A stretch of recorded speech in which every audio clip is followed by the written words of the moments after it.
সভাপতি সেবা গোষ্ঠী,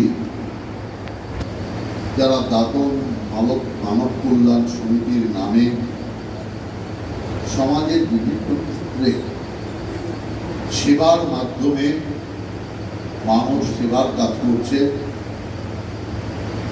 তাদের সকলকে আমি হৃদয় থেকে ধন্যবাদ জানানোর জন্য এখানে এসেছি। মঞ্চে উপস্থিত তপন কুমার ত্রিপাঠী, বলুন। মানব কল্যাণ 12টায় ঢুকেছি। হ্যাঁ, তপন কুমার ত্রিপাঠী সভাপতি এই সংস্থা, সুভাষিস শেখা সম্পাদক, সত্যরঞ্জন পাত্র বিশিষ্ট সমাজকর্মী এবং সমীর কুমার প্রধান প্রতিষ্ঠাতা সভাপতি, সন্দীপ দাস ভারপ্রাপ্ত আধিকারিক দামন থানা। মঞ্চে উপস্থিত এই ক্ষেত্রের আমাদের বিধায়ক শ্রী ভদ্র হেমব্রম কেশিয়ানি থেকে সদ্য জয়লাভ করেছেন। উপস্থিত পাশের ক্ষেত্র নয়াগ্রাম, তার বিধায়ক অমিয় কিসকো। উপস্থিত দীর্ঘদিন ধরে মিদনাপুর জেলায় এবং বাংলার বিভিন্ন প্রান্তে সমাজ গঠনের যে কাজ, সেই কাজে ব্রতী হয়েছেন শ্রমিক দাস। মঞ্চে উপস্থিত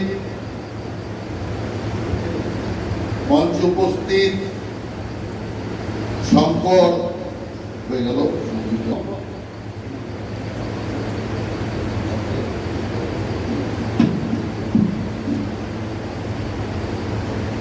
এবং মঞ্চে উপস্থিত সত্যরঞ্জন পাত্র, অনুপ শাসমল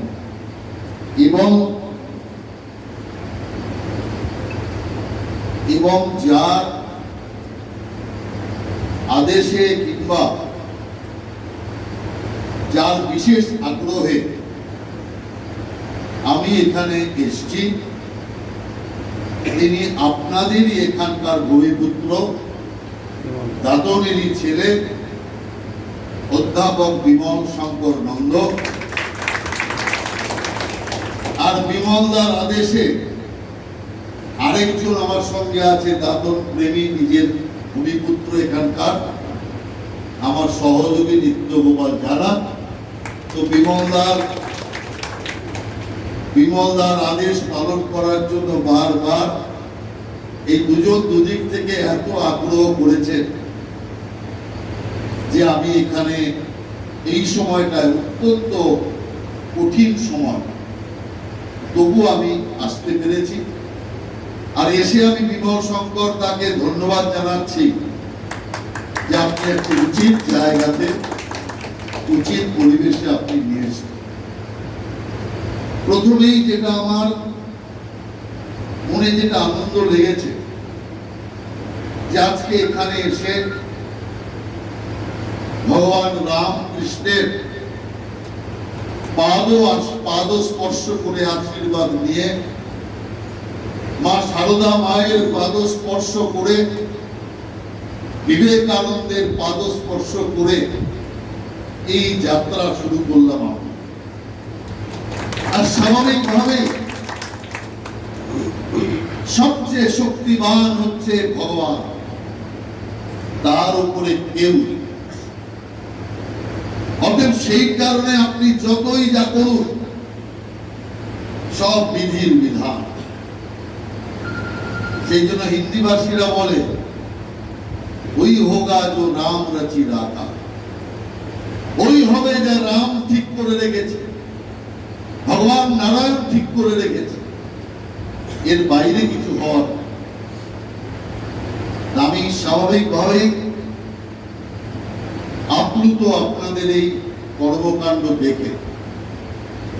20 সালে একটা ছোট থেকে কাজ শুরু করেছেন, কাজ করতে করতে আজকে আপনারা এত দূরে এসেছেন, যেখানে মুখ ফুটে বলতে পারছেন আমরা এই করছি আর এই করার পরিকল্পনা আছে। দেখুন, সব ছোট থেকে বড় হয়। হামাগুড়ি দিয়ে চলতে চলতেই আমরা বড় হয়েছি। এইটুকু ছোট্ট গাছের চারা যে আজকে হাজার হাজার ফল দেবে, হাজার হাজার মানুষকে ছায়া দেবে, এ তখন ওইটুকু গাছ থেকে বোঝা যায়। সেই কারণে পরিশ্রমের মাধ্যমে উদ্দেশ্য যদি মহৎ থাকে, ঈশ্বরের প্রেরণা, ঈশ্বরের আশীর্বাদ সর্বদা। কারণ এই দেশটাই হচ্ছে মানবকে প্রধান সম্মান দিয়ে আমাদের ধর্মগ্রন্থ পড়ুন, আমাদের যে কোনো মহান লোকের লেখা পড়ুন, বিশ্বের মানবই হচ্ছে শ্রেষ্ঠ। আর ভগবানের সবচেয়ে শ্রেষ্ঠ জীব, সেই জীব ক্ষুধাতে কষ্ট পাবে, সেই জীব অসহায় মনে করবে, সামান্য একটু চিকিৎসার জন্য সেই জীব এখানে সেখানে ঘুরেও সহযোগিতা পাবে না। এই মানব চরিত্র নয়। সেই কারণে স্বয়ং রামকৃষ্ণ বলেছিলেন, জীব সেবা করতে হবে। কিভাবে জীবকে সেবা করতে হবে? তিনি শুধু মানবের মধ্যে সীমাবদ্ধ নেই, তিনি পুরো জীবের মধ্যে, প্রাণবায়ুর মধ্যে কথা বলেছিলেন। আর মানব তো সেই জীবের মধ্যে 1 নম্বর সৃষ্টি ভগবান। শিব জ্ঞানে জীব সেবা, অর্থাৎ আমি আমার আরাধ্য দেবতা শিবকে যেভাবে শ্রদ্ধা করি, সেবা করি, আপনি দেখেছেন ভগবান শিবের লিঙ্গের যে পুজো হয় তার সাজসজ্জা কি নিষ্ঠার সাথে ভগবান শিবের সেই মূর্তিকে সাজানো হয়। নানা রকম, কোথাও তো ঘর্ষারতি পর্যন্ত হয়।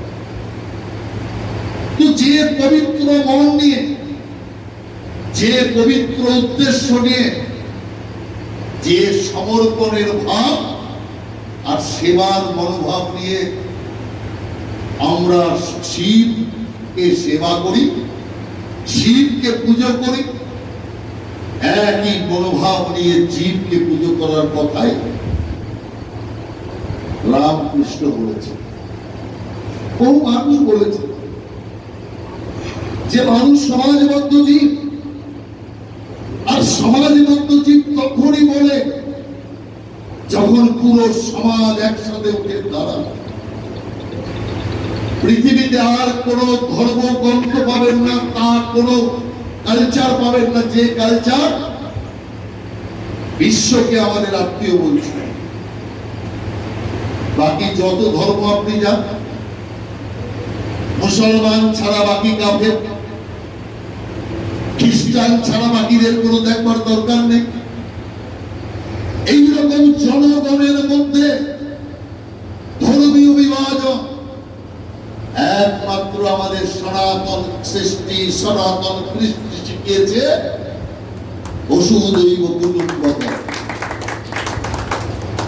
এই বসুদেবের অর্থাৎ পৃথিবী, কীট পতঙ্গ থেকে শুরু করে প্রত্যেকটি মানুষ আমার আত্মীয়। কত বড় মহান ফিলোসফি! আর চিন্তা করুন, সেখানে আমরা আমাদের মনুষ্যত্বকে হারিয়ে ফেলছি।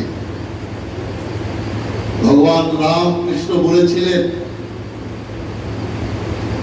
মান আর হুশ দুই মিলে মানুষ। যার মান নেই, হুশ নেই, সে কি করে মানুষ হবে? সেই কারণে প্রকৃত মানবের মূল উদ্দেশ্য হচ্ছে মান আর হুশকে জাগরিত করা, তবেই তাকে মানুষ বলা যায়। স্বামীজি বারবার বলেছেন,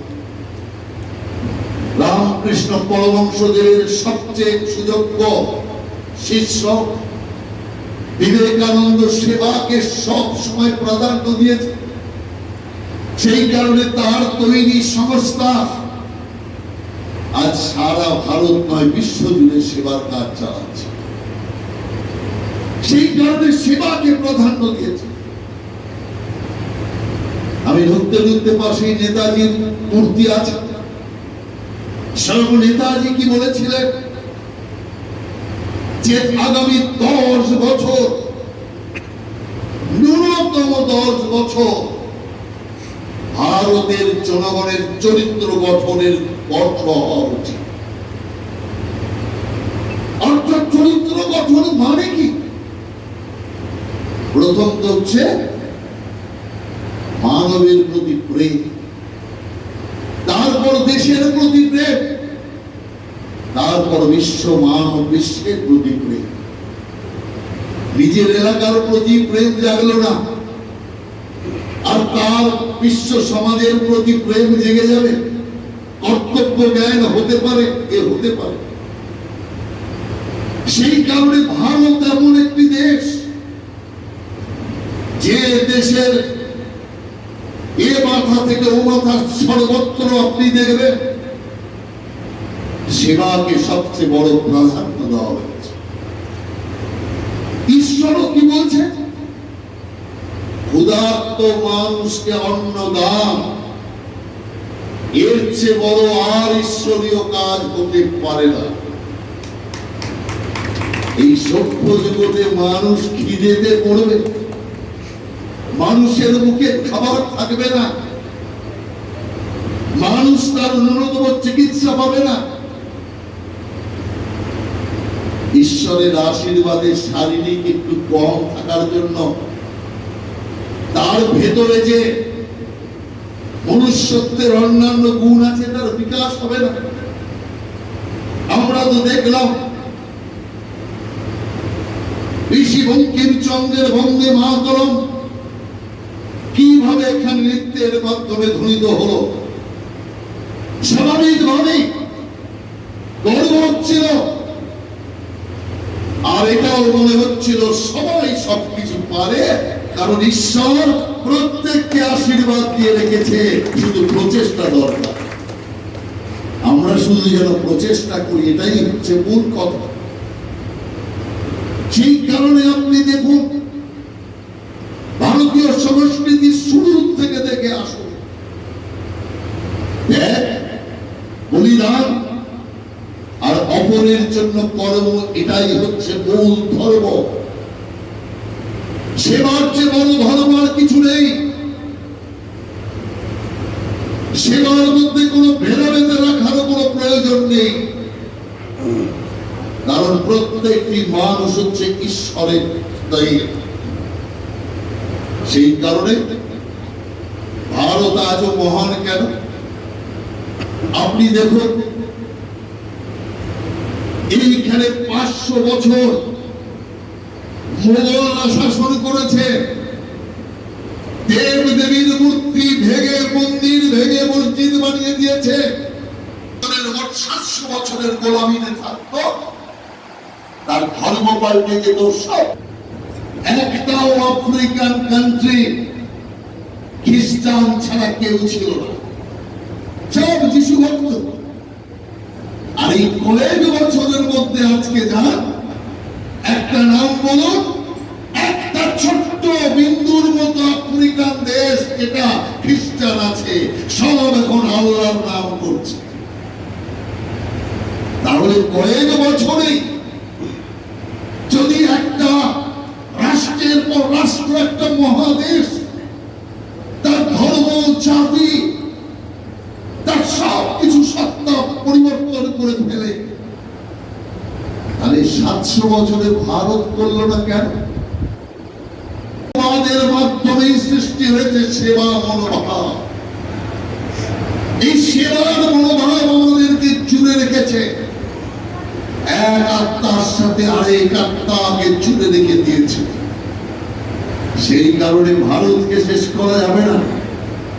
কারণ এই ভারত যাকে বলে इसका कण कण में शंकर है, প্রত্যেকটা পাথরে শঙ্কর আছে আমরা বিশ্বাস করি।